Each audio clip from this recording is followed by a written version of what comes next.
drink, right? In other words, something valuable, the future.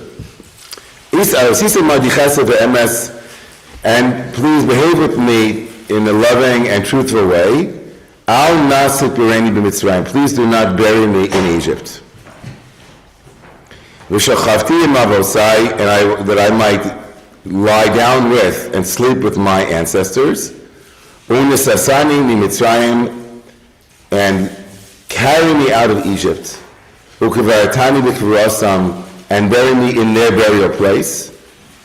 Vayomar anochi aseh kivarecha, and Joseph said, I will do according to your words. So that seems like an oath. It says, I'll do what you said.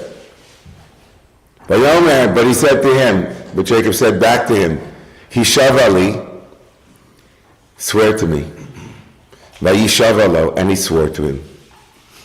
Vayishtachu Yisrael ad rosh hamita, and Israel bowed down upon the head of the bed. Meaning he bowed to his son. Okay. Scene 1. First of all, the thing to notice here also, there are a lot of things to notice, but the first thing to notice is that the text tells us that his days were he was coming close to death. And it's not very close, because he's not going to die for a while. Sorry.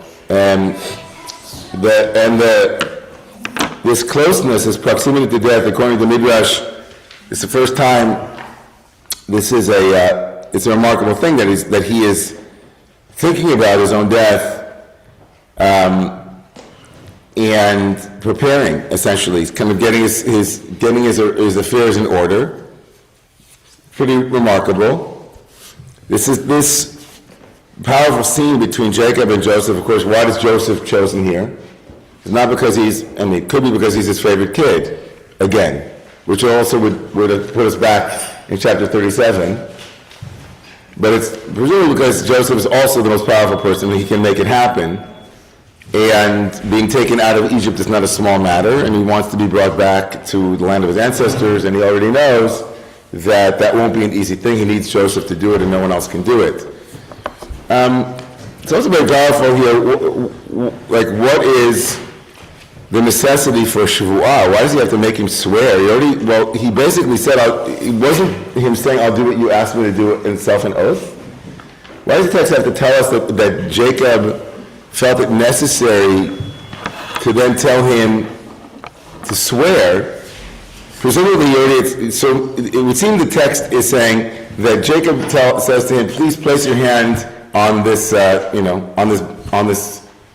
on the Bible, as it were. Please place your hand here. And he's saying to him, no, I don't have to do that. I got it. You told me what to do. I'm going to do it. But Jacob insists that he takes an oath, which we'll come back to that. Like, why does Jacob insist that he take an oath? All right, so that's scene number 1 of the deathbed scenes with Jacob. It takes place at the end of chapter 47. Chapter 48 begins this way. Very next source, okay? The next source. And it was after these things. Whenever that phrase appears, that fragment, and it was after these things, it seems to be some time has passed. It's like a significant amount of time. Not immediately afterwards. Okay. And he said to and he says to Yosef, and it was said to Yosef rather, it was told to Yosef. Joseph was told, behold, your father is sick. That hasn't happened before in the Bible. The rabbis point out it's the first time we're told that somebody was sick in this way. It says in the Isaac narrative, Isaac's eyes grew dim, and that was kind of the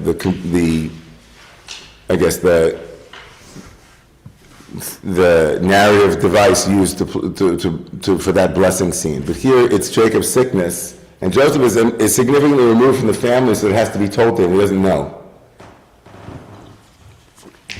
which is a little sad. But okay, your father's sick. So Joseph said,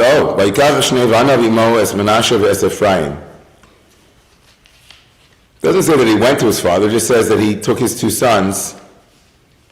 It doesn't say, right, that he was going to see his father. That action is absent from the text. But I think Joseph got wind that something's happening. He better get his kids there. Right? That's the pretext here. Okay. And so they told Jacob, they told Jacob, your son, is always called your son here, it's right, amazing. He's coming to you. And Israel strengthened himself. That's interesting, right? Why is it? Okay, my son's coming. I better. He can't see me with the tubes and everything. Better get up. There's a blessing coming. There's a blessing coming, so he had to strengthen himself to get ready to give a blessing. But Joseph's coming. It doesn't say that he's coming over with his grandkids, though. It just says that he's coming alone, it seems. He's been waiting. He's been waiting for him. What took you so long? What took you so long, right? He strengthened himself. As Robert Bly might say, hungry in his whole body for him. He's hungry in his whole body for him, okay? Vayivarchem, now, we're going to skip. We skipped verses here, right? Because I'm only doing the death scene. So we skipped a lot, and we go to, and I bring it later. If we have time, we'll go through the whole blessing scene, because that's not what we're focusing on right now. So skip 15 verses. Vayivarchem, he blesses them. Vayamahu lemor, b'chai yivarech Yisrael lemor, yisimcha kelohim k'Ephraim v'chem Menashe. Verse 20 says that he blessed them, and he said to them, Israel will bless you, may God place you like Ephraim and Menashe, vayasam es Ephraim lifnei Menashe. And he placed Ephraim before Menashe. We'll get back to that later, maybe. Vayomer Yisrael el Yosef, now the death scene. And Israel says to Joseph, Hinei anochi meis. Right? I'm going to die. V'hayaru himimachem, v'yeshiv eschem al eretz avosechem. Behold, I will die, and God will be with you and return you to the land of your ancestors. Second scene, right? Second scene is with the blessings. Now the third scene. Vayikra Yaakov el banav vayomer hiasfu v'yagid lechem es asher yikra etchem v'achris hayamim. And in chapter 49, Jacob brings the brothers together, his children, and it says, come together and I will tell you what will happen at the end of days. Come and listen, right? Listen, right, O sons of Jacob, to the words of Israel, your father. Right? And he commanded them. We skipped about 27 verses here, in which he blesses all 12 the children. And then at the end of the blessings of all the children, he commands them. I will be gathered into my people. Bury me in with my ancestors, with my fathers, with the ones who came before me, in the Ma'ara, in the cave that is in the field of Ephron, the Hittite. Remember this from chapter 23. In the field of Machpelah that is facing Mamre, in the land of Canaan, Asher Kana Avram, that was bought by Abraham, my grandfather, the one that was bought by Abraham from Ephron the Hittite to be an ancestral holding for us for burial. Shama kavrut Abraham, Shama kavrut Yitzchak, now he feels the need to tell him all about all who was buried there. There was buried Abraham and Sarah his wife. There was buried Isaac and Rivka his wife. V'shama kavartis Leah, and there I buried Leah. He doesn't call her his wife. Right? We know why. It was a field and a cave that is therein. Right? He's giving them directions. And he finished, right, charging his sons.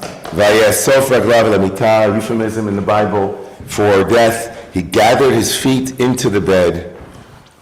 And he died. And was gathered in to his people. Now, This is a lot like, remember this, Sanford and Sons? I'm coming, Wheezy! I'm coming! And then I'm coming! It's like, it's like, come on, Jacob, how many scenes can we do? It's 3 scenes already. I'm dying. Now I'm really dying. Okay, fine. But it was sudden, like, Fletch, at the end, at the very end. Okay, look at chapter 50. Vayoshav Yosef Mitzrayim. He takes them, right? He takes them to Egypt. He takes rather his father. I don't bring it here, but he takes him back. He has to ask permission for this from Pharaoh. And he tells him that I swore to my father, and Pharaoh says to him, you can go and you can take your brothers with you and you can all go. And the burial takes place and they will first, when he dies, the Egyptians will embalm Jacob for 40 days. The text tells us they embalm him for 40 days. It's like an embalming. And then they go to the morning, there's a 7-day mourning period, and then the trip to Canaan and back for the burial, including a 7-day mourning ritual. And then you'll see this in look here at verse 50. All of the entourage, the retinue that went to bury his father, right? You see here the word olim, that had gone up with him, right? Even going up to Israel was from Egypt, of course. It is north, but it's also considered aliyah, to go up, right? They go up from Egypt. Now this weird verse, in verse 15. And the brothers saw that their father had died. What does it mean that brothers saw that the father had died? We're talking 40 days of embalming, 70 days of mourning, going up to Israel, to Canaan, to go up to Israel, coming back down, right? By the time this verse happens, there's at least 4 months have transpired since their father died. And it says in the verse that they saw that he died. Saw, that's like a strange thing, that they saw. It's allowed to introduce a story that takes place half a year or more after his death with the words, and they saw that the brother was dead. It should have been something like that we saw earlier, Vayhi Acharei, and it was after the death of their father, which would have been a little bit more narratively expansive and not as precise. They saw that his father had died. It's a very strange locution.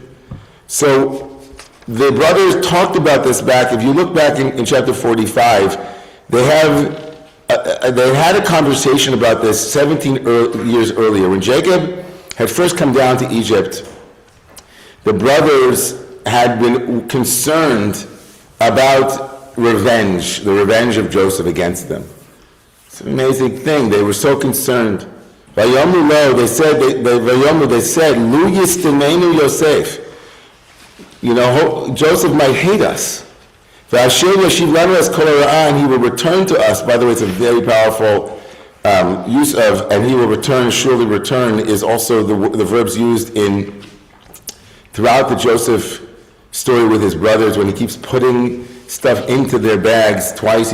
First he puts money, and then he puts the goblet. It's the same, those words of returning something. It's throughout the Joseph story, which is that which is returned, and that which is, recompense, and return, and re.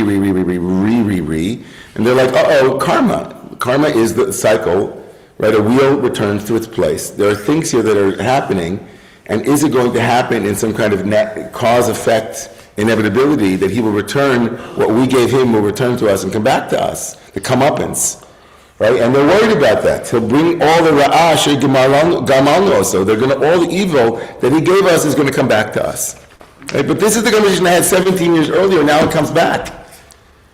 So, I guess we have some traditional explanations of these death scenes. If you turn to the Radak and Ramban, we get a good sense of what's going on with all 3 of these stories, and especially the 4th source, which talks about the brothers' regurgitation of their deepest fear, which is that their karma is not fully burned, and they're going to have some residue or some remnant of that is happening in this post-moment. So we have these 3 death scenes. First, the anticipatory death scene of Jacob getting Joseph to swear and forcing him to swear. The second scene, which is just the blessing, after he blesses his grandchildren, he reminds Joseph that he's going to die soon. And then finally he does die, and in the aftermath of that. Look at the Radak, Rav David Kimchi, in the next source. He's a scholar from Provence in the 13th century, and he feels into chapter 47, the very first moment. Remember the first scene where it's coming close? He's coming close to die, and it's not so close, but he feels it. Vayikruvu, shehirgish ki krova mitaso, that he felt himself that his death was approaching. Ki rabah chulshaso lerov yigiaso lerov tsarosav asher mitza'ahu. He felt weakened by all of the effort, right, and by all of the pain and the tzara, the suffering that he had gone, that had found him, as it were, that had happened to him. Ufachad, and he was afraid. Shema tivo'eu amisa pisom. He was afraid that perhaps he would die, like unexpectedly, like in a moment. Which, by the way, I said that I was, throughout my trip to Israel with my son, I kept saying to him, I was obsessed with the idea of being buried in Israel the entire time I was there. And I don't even think it was because of this week's Parsha, although now maybe it was because of this week's Parsha. I just kept thinking, all my friends who made Aliyah, and I just kept wondering if they felt more like they should be buried in Israel, or should be buried back where the rest of their family is still. And I know so many people who choose to be buried in Eretz Israel, even if their families are here in America or in other places. They just want to be buried in Eretz Israel, to be buried in Israel. And so I kept thinking about that. I kept saying to Bear, where should I be buried? He said, Abba, stop talking about that.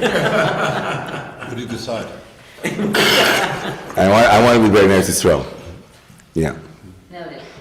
Yeah, just in case it happens, if it happens today at any point, just you guys know exactly what I'm thinking, okay?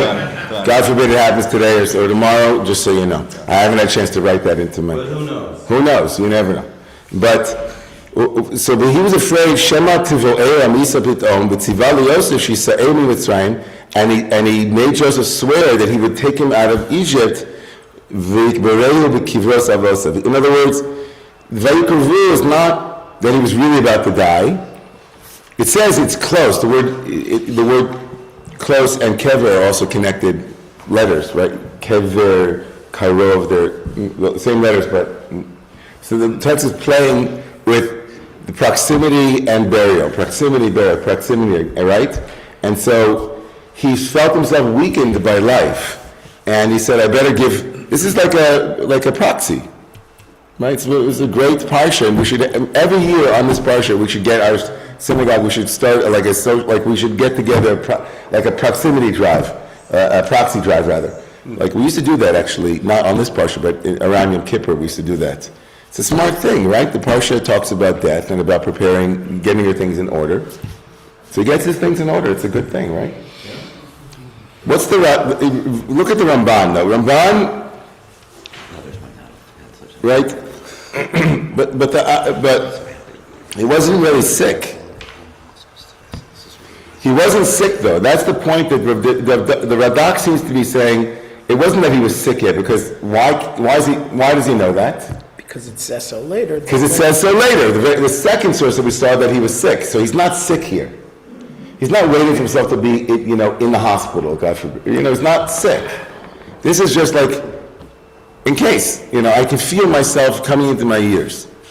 Now look at the Ramban, Nachmanides. It says, and he feels himself coming close to die. Kasher kavu meIsrael amos karalevno liYosef.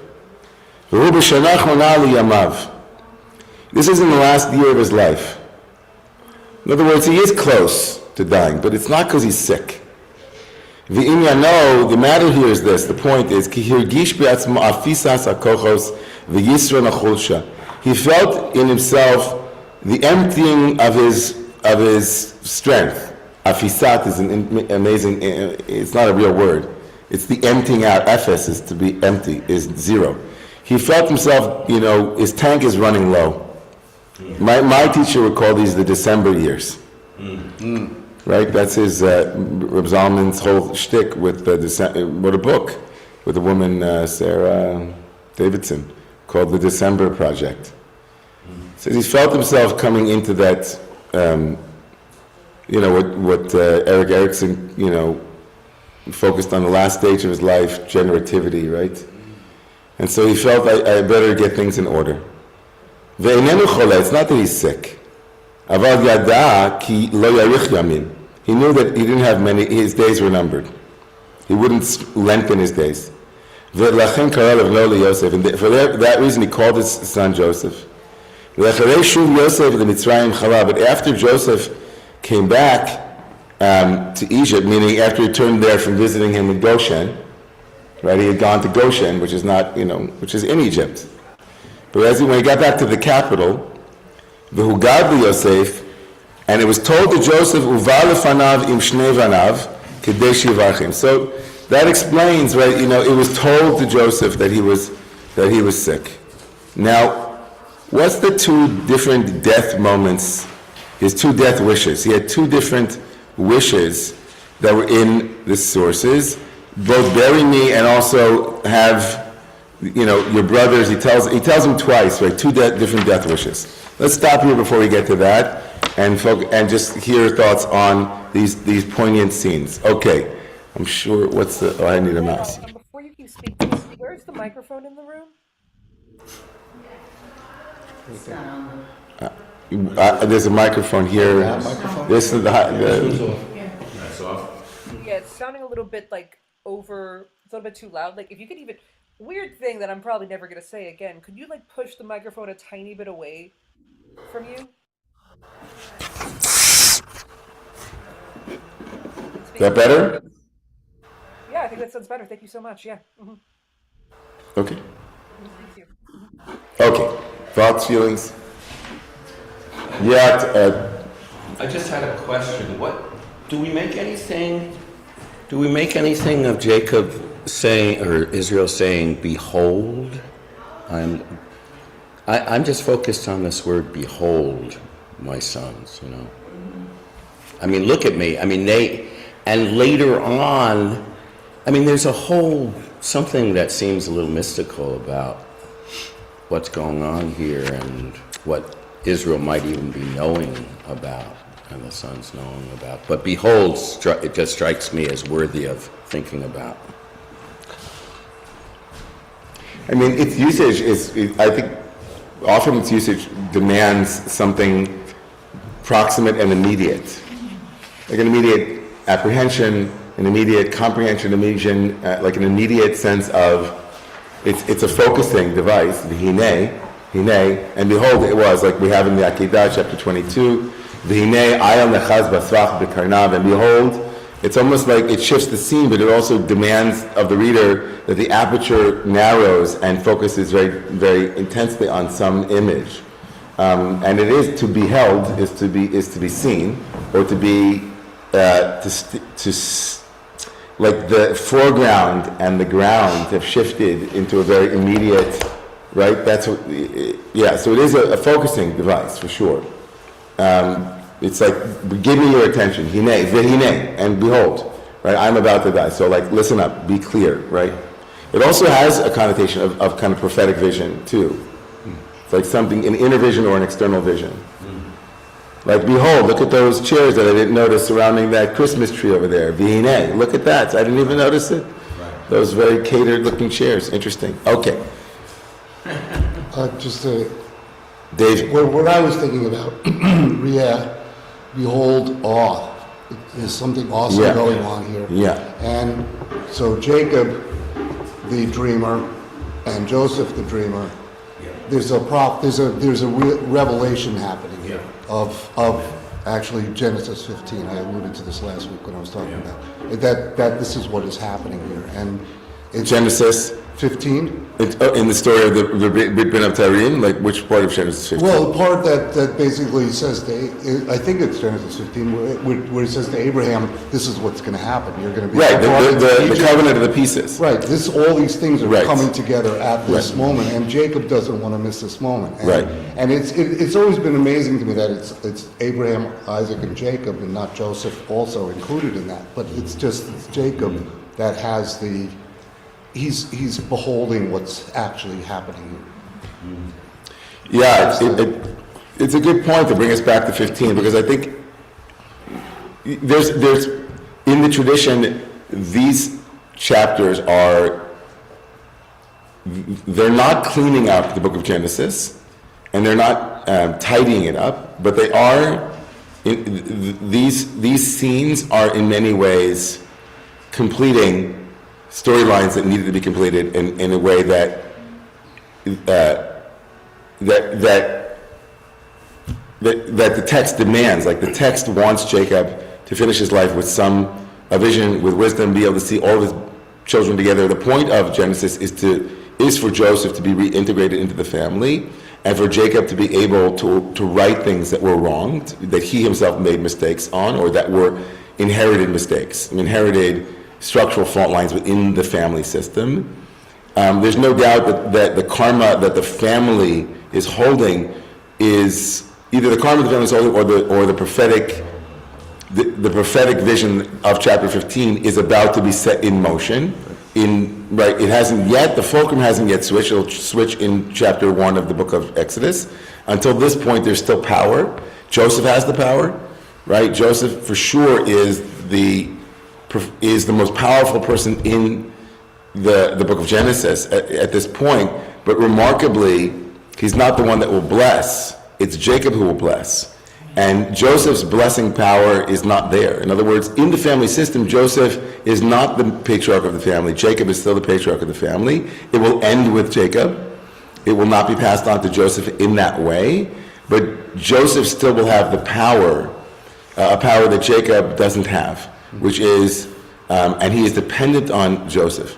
And in that way, it's also it's underlining Joseph's prophetic, right? His prophecy back in chapter 37 that his father would come and bow to him is happening right now in chapter 47. His father will bow to him.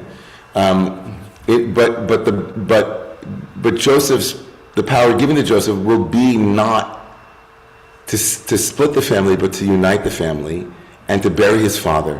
And the truth of that and the poignancy of that is that Joseph then will choose to be buried outside of the land of Egypt. He will choose his Jewish identity or his Israelite identity, his Jacobian identity, whatever it is, and ask to be carried. He won't be buried with his father, but he will ask to be taken out of Egypt. And something, by the way, none of the brothers were told ask for that either. Right? All the brothers are presumably also buried in the land of Egypt, but we don't have a record of that. We don't have a record of any of the brothers saying, please take us out with you. But it's important that the text tells us that Joseph will follow his father, right? That he will do exactly what his father would have done. He learned from his father. And what's remarkable too is that the brothers don't see that change in Joseph either. They're still suspicious of him and scared of him. Anyway, but thank you for bringing us back to chapter 15. Yes, I thought, Paul, you had a hand? Yeah, I just, in contrast to 15, God is not around here. It's the players without God's direction who are trying to figure out the way forward. And they do some things well, they do other things not so well. Right. And it's very messy, and the text wants us to understand that we have agency, but it's very problematic. Yeah. All the time. All the time. There's no moment of power or agency in the Bible, in the 5 books that we have, that isn't fraught. Everyone who has agency in the Torah, to some extent, leaves a residue, a messy residue. That's because there's only one power, and that's the one love. And all these people think they have power, but they kind of don't. Yeah, but God also, agency is problematic in human, in history, right. See- And then I don't know if people online are even with us at this moment, because I'm just reading, Yeah, one person's raising their hand, Beth. Yeah. I can't see, but do people have, I can't even see if people are listening, or if they can hear us. I hear one text that says that why don't they just use the handheld? Can you hear us? Yeah, we can hear you. Yes. Okay. We're going to go to Rob and then go to Beth. Okay. See, this is what disappoints me tremendously about this. Because, no, it's disappointing because Jacob is Mr. Agency. He's the guy who takes his brother's birthright.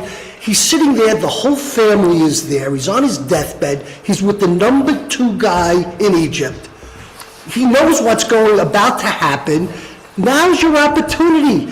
Take over the entire country at that moment, right? He's with the number 2 guy, and change the course of history. You'll have to wait for God to come down and a whole thing. You're right there. Where? It's- In Egypt? Yeah. Take over Egypt? He's with the number 2 guy. Right? Joseph is the number 2 guy, right? But I don't understand. I'm just saying, but why? But I don't understand. Why would he take over Egypt? I'll tell you why.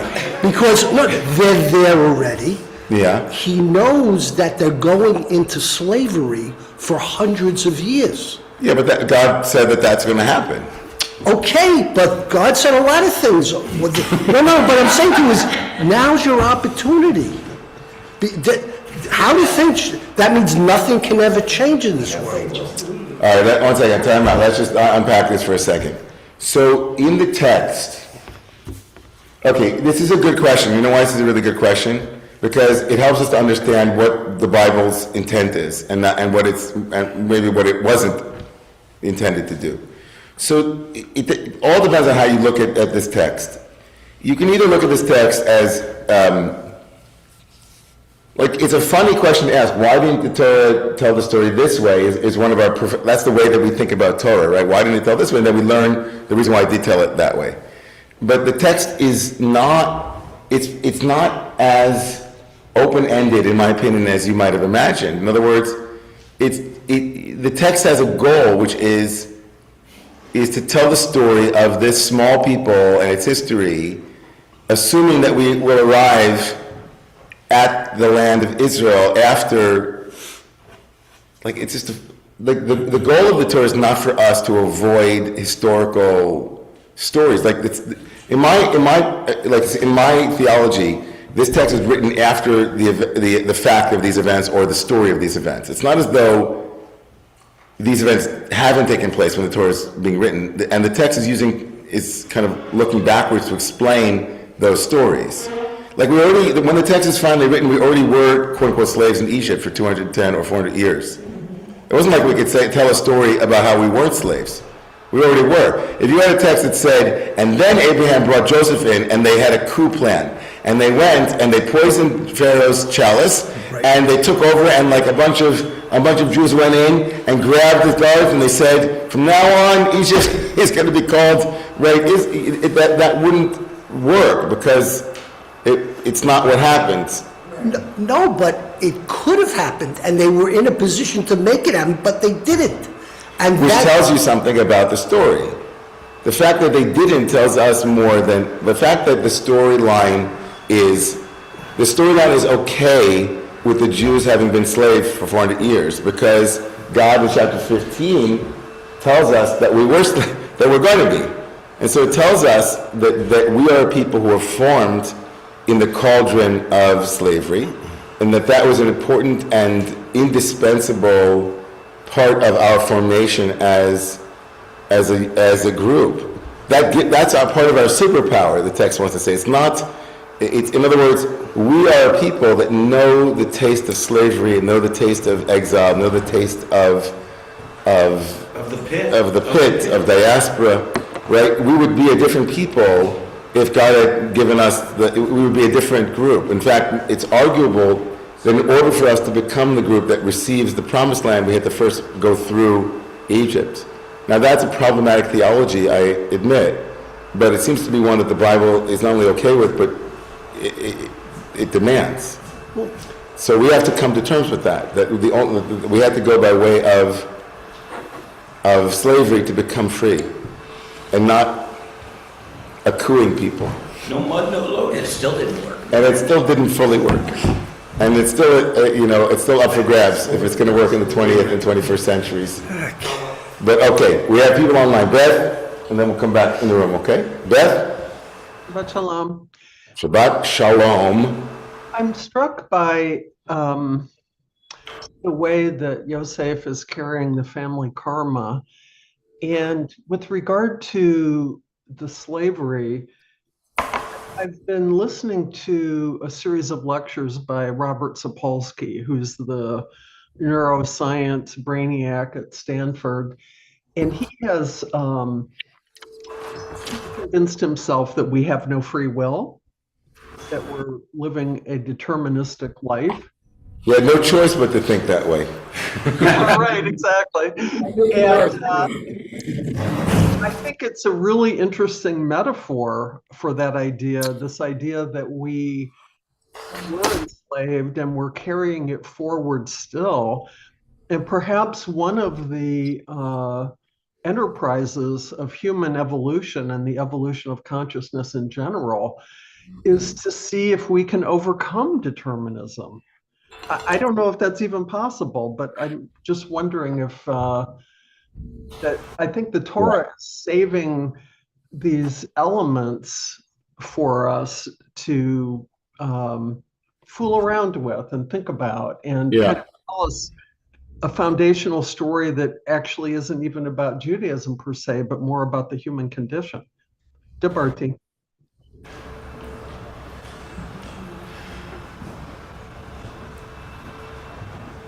Yeah, I think Sam Harris has a beautiful number of a series on free will and determinism. It's fascinating. I think Judaism it acknowledges the truth of determinism as well, and also admits of some very slim sliver of agency in that, along with Whitehead and others. Kind of the novel, what we bring to each moment is potentially novel. It's the roots of Buddhism, to some extent, the roots of all traditions, is that there is some limited free will. Question, of course, you just saw an article in the New York Times, an op-ed about free will and about addiction that was written last week, very fascinating, about how much we have control over. And I think it's a fascinating conversation, and I think that there's certainly room for it in this conversation too. Like the brothers are wondering if Joseph has the freedom and the agency to overcome a natural human desire for vengeance. I think that the Joseph narrative is rooted in that human capacity to change, right? I think that that's at the heart of the Joseph narrative, and that the brothers represent the kind of inevitability of causation, right? We acted upon you in a certain way, you're going to act upon us, and it's kind of the cycle just continues. But there is a cutting of that inevitable cord. The cord of inevitability is cut to some extent by Joseph, and he then becomes profoundly important in that understanding of reconciliation's possibility of that humanity is not, we're not fated always just to play out the sum total of prior moments in the next moment. And in that there is hope, right? That's, hope rests on that capacity. Tshuva, right? Joseph becomes a powerful emblem of tshuva, of repentance. It's a poignant story, and it's, Jacob lives to see the brothers reconciled. And Jacob also does something also remarkable, which we're not going to get a chance, I realize, because we have 10 or 11 minutes, and I really want to get to this next piece, but Jacob does something profoundly important in chapter 48, in that he blesses the younger child above the older child. And in that moment of blessing, there's a wrestling match happening between Joseph and his father. Jacob is now blind, just like his father, and the setup is very similar to the Jacob story with Esau. And Joseph approaches his father, and he puts his two children exactly, lines them up in a way that, assuming his father will stretch his hands out this way, they're positioned so that the older one is on his left, so that his father's right hand will be on the older son's head, and his younger son, Joseph's younger son, is on his right, Ephraim, and so that when he steps forward, his father Jacob's left hand, the weaker hand, will be on his younger son's head. And in that, Joseph is like, okay, now we're finally going to get this straight. It's been a number of attempts here in the book of Genesis to get this right. Primogeniture, like you're born first, you get the blessing, right? And it's a way of Jacob almost signaling to his father in a very profound way, I know what was the source of your pain. I know, right, that your pain was because you were the younger. But I want you to know you shouldn't have cheated Uncle Esau out of that blessing. It's like it should have always been Esau. It should have. I'm going to fix the thing that you broke, right? He feels his father's pain, but he's suddenly also correcting it and criticizing it in a way. It can be seen that way. Wow. Right? Wow. And by the end of Jacob's life, now Jacob has agency. He knows that his father should have seen in him that I was the real inheritor of the blessing. I was always the one that should have been Isaac's favorite. And it was because I had to be in subterfuge that all of this happened. It's because Rebecca saw it, but this is my read on it, by the way. I'm just telling you what I think is happening. And when Jacob switches his hands, it's an amazing moment. First of all, the text has to go through the whole thing. It's like, why do we have to know this? Sikela Gadav, he crosses his hands. And then Joseph tries to fix it. He says to him, and the word sikel, the word to cross, sikel, is a sin, a chaf, and a lamed. And as Rabbi David Silber points out, from the word seichel, he acted intelligently with seichel. He did it with intelligence. He knew what he was doing, and he says to him, "Yadati b'ni yadati." I know. He says, they're both going to be blessed, but the younger one, Ephraim, right? And he remembers. And by the way, it's in this also he's saying that you, Joseph, also were the chosen one, because Ephraim is representative of Rachel. Because the name Ephraim is connected to where Rachel dies. There, she dies b'derech Ephrata, on the way to Ephrat. And he says, Neta alai Rachel. If Rachel had been right, he knows. Ephrata. And so Ephraim for him represents his love for Rachel. He says, Rachel, she was the younger one too. Do you remember? There was a younger sister. Leah was the older one. And my father-in-law Laban, the whitey, he tricked me and he knew what he was doing, but I love the younger one. And Joseph, you are the oldest of the younger. And you were younger than your brothers, Reuven, Shimon, Levi, Yehuda, it's true. But you were the one I saw in you. I knew you were going to be great. And I gave you that coat.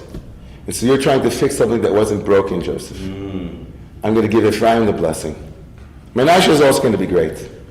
But don't forget where you came from also. You can't bless Menashe. Menashe represents forgetting. He says to him, no, I won't forget Rachel. It's a beautiful moment. And so it's a beautiful moment. So let's go here for a second. Let's go to the text and then hold your thought and don't forget it. We'll come back in a couple of minutes. I should do this.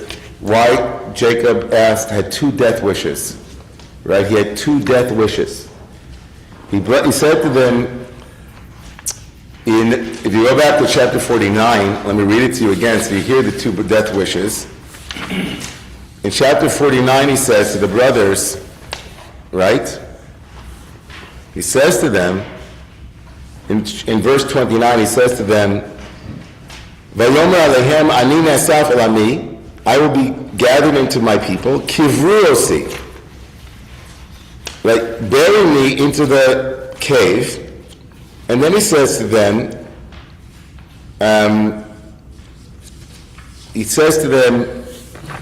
one second, where is it? Chapter, it's over here.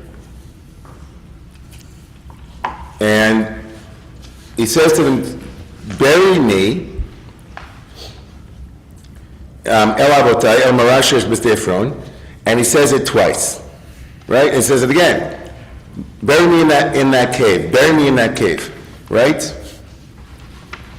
Why does he have to say it twice? He said it once before, he says it again. Why? So he says, so Ibn Ezra, I'm sorry, look at the Ramban, the second source. Rashi explains, Imavotai, with my ancestors. He hadn't made clear that he wanted to be buried in the cave of Machpelah, and this is not correct, because the text is just short. So it says in verse 29, bury me, and then it says, Kivruosi el avosai, el amara shebestei efron. Like, bury me with my ancestors into the cave that is in the place. And then he says it again in verse 30, right? In the cave of Machpelah. And he's, right? What's all the specificity?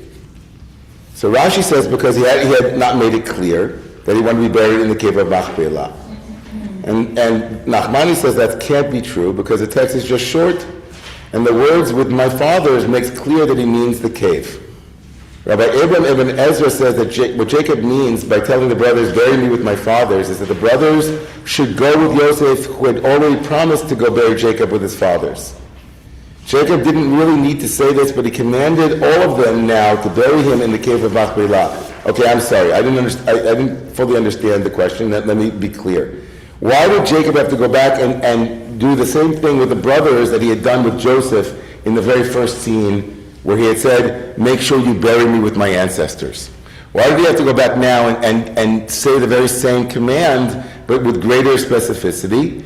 And so Rashi had said, it's because he only said, bury me with my ancestors to Joseph. But here, when all the brothers are around, he said, bury me in the cave of Machpelah. And so Rashi says, the reason why he repeats this command to bury him with his ancestors in front of the brothers has nothing to do with the brothers. It has to do with the lack of specificity that was in the first time he made them swear. And Nachmani says, no, that can't be the case. He said, bury with my ancestors means bury me back in the cave of Machpelah. So why does he have to do it again here? With Rachel. Could be with Rachel, right? But then it wouldn't have said with my ancestors. Right? Yeah, but it's a patriarchal text. It means with my dad, Isaac, and Abraham. I mean, that's a simple shot. You're right. But I like the Nachmani's answer here, which is, no, he repeats it here not because Joseph would have been confused. Wait a second, Dad, did you mean your ancestors here or there?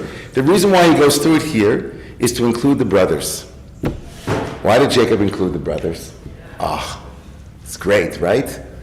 Why did Jacob he didn't need to say this, but he commanded all of them now to bury him in the cave of Machpelah, as Joseph already promised to do, since he was afraid that Pharaoh might not let them, right? Might not give permission to Joseph to leave the country. And didn't you see that Joseph had to ask? So it was only because of the oath that he permitted him. No, but it's more than that. He's using it as a way of assuring himself that the brothers would remain together. Right? That seems to be the pshat. That he's giving them a task and he's inviting them to bury him, because if he would have singled out only Joseph to bury him, it would have been another moment. You can imagine Jacob saying to himself, I did it again. Here we go. I'm telling Joseph to bury me, and the brother are going to be like, Dad loves you so much more. Right? Isn't that the most, honestly, it happens more than I can... Families are so split by weddings and by funerals. Who did you invite? Who did you invite? Who did you tell? The favoritism. Every family trauma is surfaced when dad or mom or the parents pass away. And codicils. And codicils. To the will. Yeah. That's the third moment of And the wills. great disunity. It's just, it's if you look at the next source, the last two sources that I brought, that Rashi saw, that the brothers saw that their father had died. What do you mean they saw? Remember that question? What do you mean they saw? It was 4 months after. Hikiru v'mitzoso etzel Yosef shehayu regilim mis'od l'shulchano shel Yosef haya mikarvan b'shvil kvod aviv u'mishemeis Yaakov lo karvan. So in this reading, it wasn't successful. Burying their dad together, apparently in the aftermath, they noticed a change in Joseph about him being with the brothers. And they wondered if the reason why he no longer invited them to come and eat with them was because now Jacob was dead and he was doing it for Jacob's, like in order to make Jacob happy. But in his heart, he was still angry at them. Right? And there are those who say, right, there's the tradition that that they were interpreting Joseph's behavior as a clear indication that he had been doing it for the sake of Dad, and now that Dad was dead, he was going to resurrect old hatreds. But he had to reassure them. But in the Ramban's reading, there's a way that Jacob's last great act, as he's dying, before he blesses them, really, I'm sorry, right, I'm sorry, after he blessed them, but there, at the bed, was to give them a purpose together that signaled that he had made a mistake and that he wanted all of them to have a part in his burial. And that was it's a powerful way to imagine Jacob trying to fix what that he had some sense took responsibility for what had taken place. Like he was sorry. Not that he loved Joseph maybe more, but that he didn't clearly indicate that all of them were his beloved children, maybe. Okay, thoughts, feelings. We see, I think, a Zoom user, I don't know who that is, but... It's me. I'm sorry. It's Okay, René, go ahead. Yeah, Monsieur Romemu, Monsieur, go ahead, Don. I'm sorry, I didn't put my name. It's okay, Doctor, go ahead. Yeah, thank you for all the interesting discussion. I think one theme that is apparent in this kind of like story is the idea that kind of like there's a saying, if you don't know from where you came from, you don't know where you're going. It's about basically returning to the scene of the trauma, the enormous pain that was inflicted on Joseph and the family during this period of Joseph's life. And then instead of going away from it and integrating into the Egyptian kingdom, they make a choice to go back to where they came from and cope with all this trauma, basically. It's so beautiful to bring that layer, because in the Midrash tells us that they stopped at a lot of the places where Joseph, and he told the brothers about what had happened to him after, they didn't know. And the Midrash says that he went back to places where he had suffered, and he made a blessing for having returned to now differently with power. It must not have been an easy trip for anybody. And maybe even more powerfully, it was probably not an easy trip for them to leave, to go back. They left, the Midrash tells they left their families in Egypt, and maybe that was the only thing that was holding them. But yeah, there's a healing journey here that you're bringing up that's beautiful. It's a healing journey to go back to where they came from. And then maybe that too is the reason why Joseph eventually decides, right? He doesn't decide immediately that he wants his bones taken back, but maybe seeing what it was like to go back to be with, to bury to see his father buried in his ancestral homeland. Joseph, the assimilated court Jew, the powerful, vizier, decides ultimately that he's going to be in Jewish history and not outside of it. And he says, "Bring my bones up." Yeah. Also, there would be no exodus, the whole liberation from slavery. That's true. It would not be possible without this initial need to go back to the ancestral land and deal with the trauma. So it's kind of like cycles that build. Yeah, it's also like if we go back to Rob Rimberg, his theory that we should have taken over Egypt. It's almost like if Herzl was right that it doesn't matter what homeland we have as long as it's a homeland. We can go to Uganda. That was one of maybe somewhere in Argentina. There was another idea floated in Zionist thinking. Instead of going back to the actual place of our ancestors, might have been a different story, but, Someplace with oil. someplace with oil, right, someplace where we're not surrounded by people that want to kill us, okay, that would have been a better idea, maybe. All right, Abel, thank you, doctor. Well, Good Shabbos, everyone. Shabbos, Heilige Edel. Hashem Dank. What I heard when you said that Yaakov crossed his hands toward Ephraim, it brings up, it's a sort of a foreshadowing of what happens when the kings are anointed when with the cross, which is not a Christian type of cross, but it's the X. It's the way the kings are anointed, and therefore it harkens to the messianic line through David. So from Ephraim, well, although David is from Yehuda, but There's a messianic line from Joseph, yeah. Joseph also, yeah. yes. So yeah, it's the anointing that Yeah.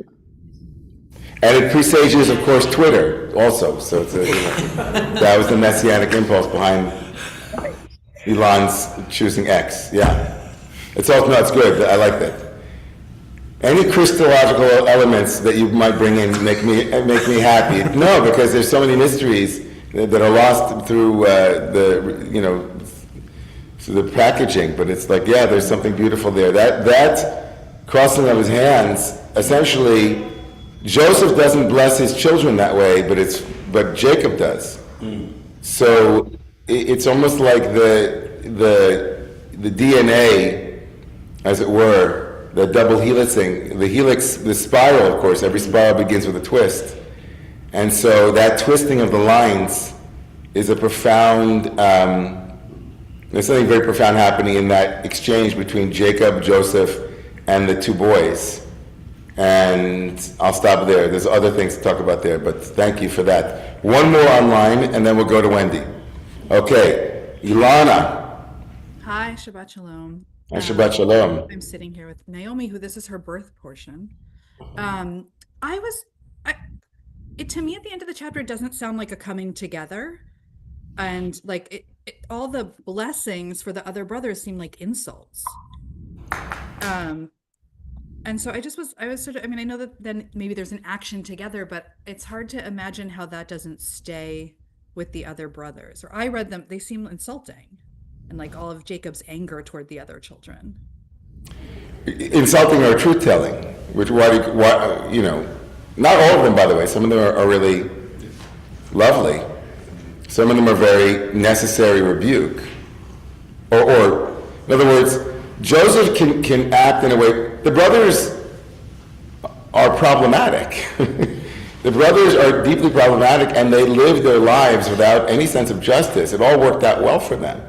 But what about the suffering, the 17 years the 20 years of suffering that Jacob lived with, thinking that is right? What about the forgiveness without forgetting? It's not a Christian in that sense. Like, the forgiveness is offered, but not without an eternal reckoning of what it was like to act out in that way. We are so quick in our culture to have a double standard of, like, I can't tell you how many people came up to me last week in various circles and said, look at what Joseph did to the Egyptians, and of course we were enslaved later on. Look at what he did, and they kind of quote Joseph's horrible behavior towards the Egyptians as some justification for the slavery that we then endured. And I thought to myself, these same people would never, ever, ever, ever allow that kind of ridiculous and absurd reductionist way of looking at suffering in any other context. But when it's applied to us, they'll be like, and the same people would say, like, look at what happened pre-October 7th, the way that, they were living in open air, all these ridiculous things. And that somehow is context for the horrific slaughter and massacre that took place on October 7th. And I just throw that out wholesale as like, that is, blasphemous, liberal pablum right? You know, you would never apply that in any other context outside of the Jewish people and say like, oh, this is a cause please. So when I think about like the world of that is justice free, for you know, here the brothers have a comeuppance, and it doesn't take place as actual enslavement. It doesn't take place as actual suffering that is applied, but it is a reckoning with truth, the truth of what they did and how they behaved, and it's codified. And the brothers need to hear it. Shimon and Levi, what they did in Shechem, right? And, you know, Reuven, what he did with his father and sleeping with his father's maidservant, and, you know, they deserved what they had.